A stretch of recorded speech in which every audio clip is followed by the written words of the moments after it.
ఏదైతే గతంలో ఎన్నికల హామీలో భాగంగా వరంగల్ డిక్లరేషన్ లో రాహుల్ గాంధీ హామీ ఏదైతే ఇచ్చిందో, ఏదైతే అధికారంలోకి వచ్చిన తర్వాత తెలంగాణలో 42% బీసీలకు రిజర్వేషన్ కల్పిస్తామని చెప్పడం, దాన్ని ఈరోజు అమలు చేసి మరి ఈ యొక్క తెలంగాణలో ఉన్నటువంటి బీసీ ముద్దుబిడ్డలందరికీ సంతోషం కల్పించడం జరిగింది.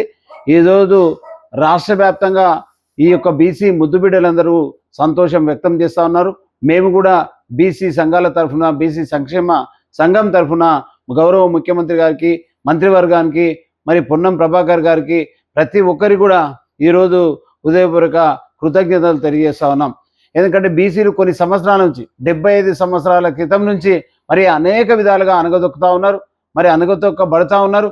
ఈరోజు బీసీలు అందరూ కూడా ఒక మంచిగా ఎదిగేటువంటి అవకాశము ఈరోజు మనకు రావడం జరిగింది. ఎందుకంటే విద్యాపరంగా కానీ, రాజకీయ పరంగా కానీ, ఉద్యోగ పరంగా కానీ మొత్తం కూడా బీసీలు 52% ఉంటే మరి అనేక విధంగా వెనుకబడిన పరిస్థితి ఉన్నది. ఎక్కడు కూడా ప్రాధాన్యత లేకుండా ఉండే. ప్రస్తుతము ఈ యొక్క అసెంబ్లీలో గౌరవ ముఖ్యమంత్రి గారు ఈ యొక్క అసెంబ్లీలో ఈ యొక్క బీసీ బిల్లు పెట్టి 42% ఇచ్చుటకు ఒక చట్టాన్ని తీసుకురావడం చాలా సంతోషం.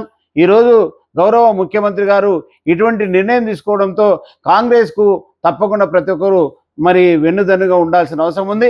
ఈరోజు కాంగ్రెస్ పార్టీ అన్ని విధాల మన బీసీలను ముందుకు తీసుకొస్తా ఉన్నది. కొన్ని సంవత్సరాల నుంచి కూడా మరి ఇటువంటి జరగలేదు కాబట్టి ప్రతి ఒక్కరు కూడా దీన్ని స్వాగతించాల్సిన అవసరం ఉంది. ఈరోజు బీసీలందరూ కూడా రాజకీయంగా మరి అన్ని పదవులు అంటే ఈ స్థానిక సంస్థలో పాటు ఎమ్మెల్యేలకు కూడా 42% మరి సీట్లు కేటాయించాలి, ఎమ్మెల్సీలకు కేటాయించాలి, ఎంపీలకు కేటాయించాలి. ఈ యొక్క విధానం దేశంలో ఎక్కడ కూడా తీసుకోలేదు. ఈరోజు తెలంగాణలో బీసీలకు 42% రిజర్వేషన్ కల్పించడం చాలా సంతోషకరం. అదేవిధంగా మరి ఈ యొక్క దేశంలో ఉన్నటువంటి ప్రతి రాష్ట్రంలో కూడా ఇటువంటిది రావాల్సిన అవసరం ఉంది. తప్పకుండా ఈ యొక్క బీసీలను గుర్తించేటువంటి సమయము మరి ఈరోజు ఈ యొక్క ముఖ్యమంత్రి గారు తీసుకోవడం జరిగినది. ఈ యొక్క ముఖ్యమంత్రి గారికి మరొకసారి మరి మంత్రివర్గానికి, ప్రతి ఉప ముఖ్యమంత్రికి అందరి కూడా ప్రత్యేకంగా మరి ధన్యవాదాలు తెలియజేస్తా ఉన్నాం. ఇటువంటిది మరి ఈరోజు నిజంగా కూడా బీసీలందరూ మీకు రుణపడి ఉంటారు. ఈరోజు బీసీలందరూ ఎదగడానికి చాలా వెనుకబడి ఉన్నారు.